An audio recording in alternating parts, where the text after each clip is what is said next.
तथागत भगवान गौतम बुद्ध का जन्म स्थल पर आरएसएस के ब्राह्मण, बीजेपी के ब्राह्मण और नेपाल के ब्राह्मण लोग आपसी समझौता करके उस पर नाजायज कब्जा करना चाहते हैं और उसके लिए मुरारी बापू का इस्तेमाल कर रहे हैं। मुरारी बापू बैकवर्ड कास्ट का है मगर वो ब्राह्मणों का दलाल है,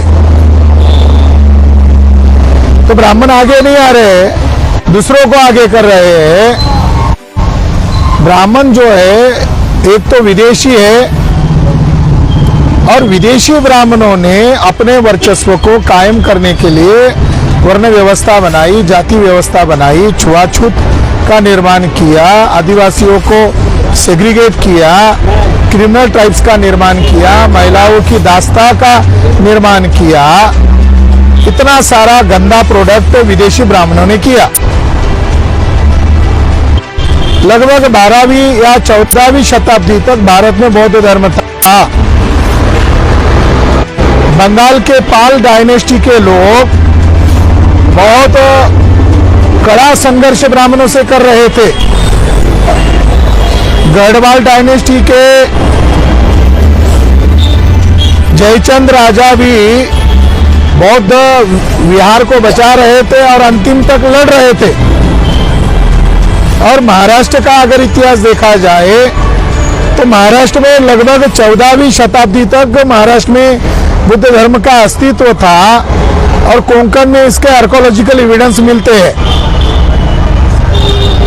तो ब्राह्मण लोग योजना बनाकर विश्व धरोहर, जिसको यूनेस्को ने विश्व धरोहर घोषित किया, उस नेपाल के जन्मस्थली पर कब्जा कर रहे हैं और जो उनके काल्पनिक पात्र है रामायण, उसका आयोजन वहां कर रहे हैं। तो ये बात तो तय है कि ब्राह्मणों के पास जो काल्पनिक पात्र है उनका कोई आर्कोलॉजिकल एविडेंस नहीं है, मगर राम का भी ब्राह्मणों के साथ कोई संबंध नहीं है। वाल्मीकि राम जो है ये ब्राह्मणों के द्वारा प्रोड्यूस किया गया राम है, मगर ओरिजिनल जो कथा है दशरथ जातक कथा, ये बुद्धिस्ट लोगों की जातक कथा है, दशरथ जातक कथा, और इसकी चोरी करके उन्होंने वाल्मीकि रामायण का निर्माण किया। तो दुनिया वालों को वो मूर्ख बना रहे, भारतीय लोगों को मूर्ख बना रहे, मगर अब लोगों को सच्चाई मालूम हो गई है। इसके लिए इसके विरोध में नेपाल के लोग लगातार जो आंदोलन चला रहे हैं, उस आंदोलन को बुद्धिस्ट इंटरनेशनल नेटवर्क का जाहिर समर्थन है और भारत में भी यह आंदोलन आज से शुरू हो गया है। दूसरा मुद्दा है अजंता। अजंता गुफा के केव नंबर 26, उसका जो बाहरी हिस्सा था, ऊपरी हिस्सा था, तो ये तो आर्कोलॉजिकल सर्वे की नालायकी है कि वहां की कोई मूर्ति ऊपर से टूट जाती है तो नीचे गिर पड़ती है। तो ये टूटी हुई मूर्ति उनको मालूम थी, भारतीय पुरातत्व विभाग को, तो उन्होंने ये जानकारी आरएसएस बीजेपी के लोगों को दी।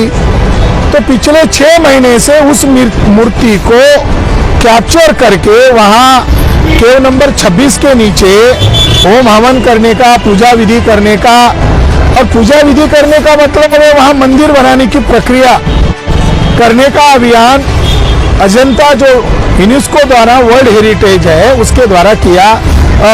उस हेरिटेज पर ब्राह्मण लोग कर रहे थे।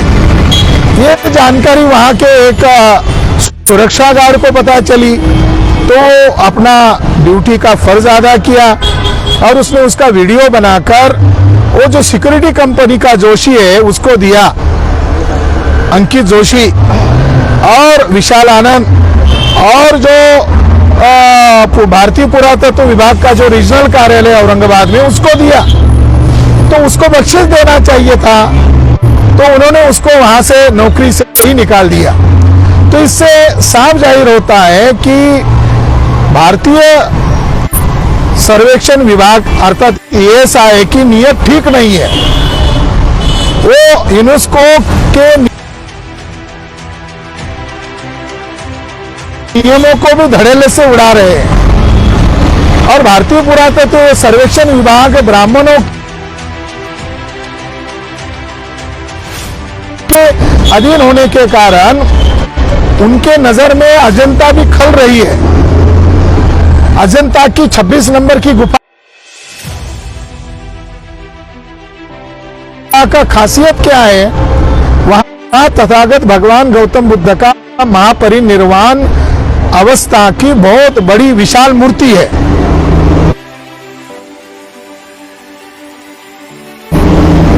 उसके ऊपर दुनिया के लोगों ने बहुत सारा रिसर्च किया तो ये पाया गया, वाघोरा नदी के किनारे ये अजंता बौद्ध गुफा है। तो रिसर्च करने वालों को ये पाया गया कि हर पूर्णिमा में चंद्रमा की प्रकाश बुद्ध के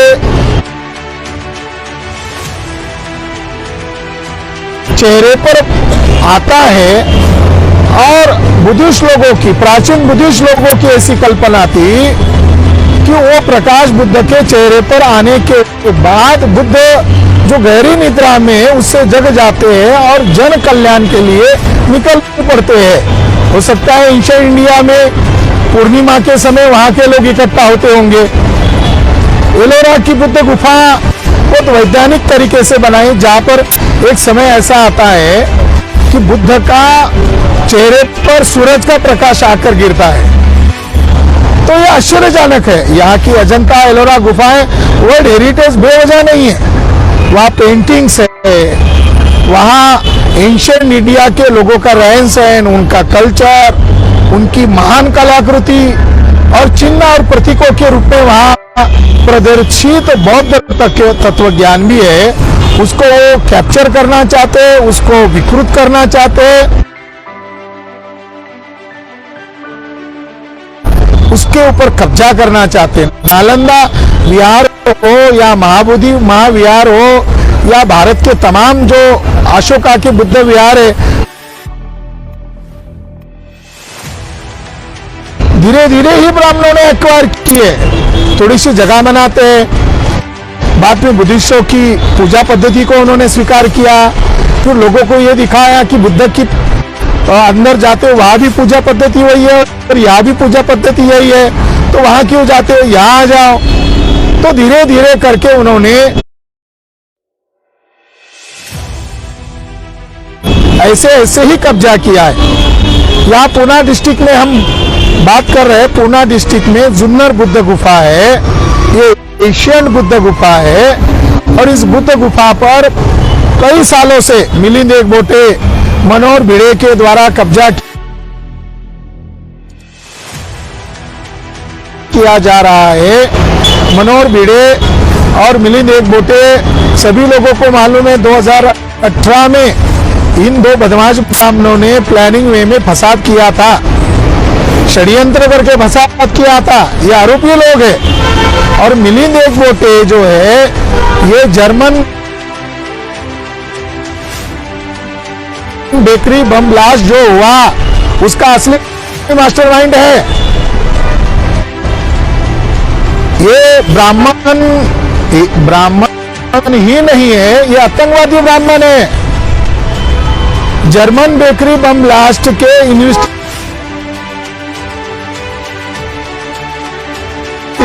में मिलिंद एकबोटे का नाम आया है, मगर चर्चा उधर कर्नाटक के मुसलमानों की जा रही है। भटकल के मुसलमान, भटकल, अब उसका नाम भी ओरिजिनल कोर्ट में नहीं है जो मीडिया में दिखाया जा रहा है। बच्चा तो ओरिजिनल पर, हम डुप्लीकेट है तो ओरिजिनल नाम दिखाओ ना। सब फेकम फाक चल रहा है। तो जुन्नर गुफा पर आतंकवादी ब्राह्मणों के द्वारा कब्जा करवाना, वह हजारों की तादाद में हुल्लड़बाजी करने के लिए लोगों को लेकर गए, ब्राह्मणवादी देवी देवताओं को वहां स्थापित कर रहे हैं, बुद्ध प्रतिमाओं को विकृत किया जा रहा है। तो हम चुपचाप नहीं दे सकते। हम तो ऐसा मानते हैं कि विश्व धरोहर के साथ धोखेबाजी करना यानी राष्ट्रद्रोह है। और ब्राह्मण ये राष्ट्रद्रोह क्यों कर रहे हैं? क्योंकि ब्राह्मण इस देश के नहीं है। तो इस मौके पर मैं इतना ही कहना चाहता हूं कि अभी हम थोड़ी देर में कलेक्टर महोदय को राष्ट्रपति के नाम पर ज्ञापन देने जा रहे हैं। उनके साथ मीटिंग करेंगे और कलेक्टर को कानूनन ढंग से वार्निंग देंगे कि मिलिंद एकबोटे और भिड़े के ऊपर एफआईआर दर्ज करे कि तुम जिले के हेड हो, तुम जिले के संवैधानिक मालिक हो, तो ये तुम्हारा दायित्व है। दूसरी बात, अगर ये कलेक्टर भी ब्राह्मणों के इशारे पर ऐसा ही उनको छुट्टा माहौल देते, खुला माहौल देते हैं, तो फिर आने वाले समय में हम 2-4 लाख लोगों का मोर्चा जुन्नर बुद्धिस्ट गुफाओं को बचाने के लिए कलेक्टर ऑफिस पर ही लेकर आएंगे। अभी उनको बोल देते हैं। इस मौके पर इतना ही। धन्यवाद। नमो बुद्धाय। जय भीम, जय मुनि।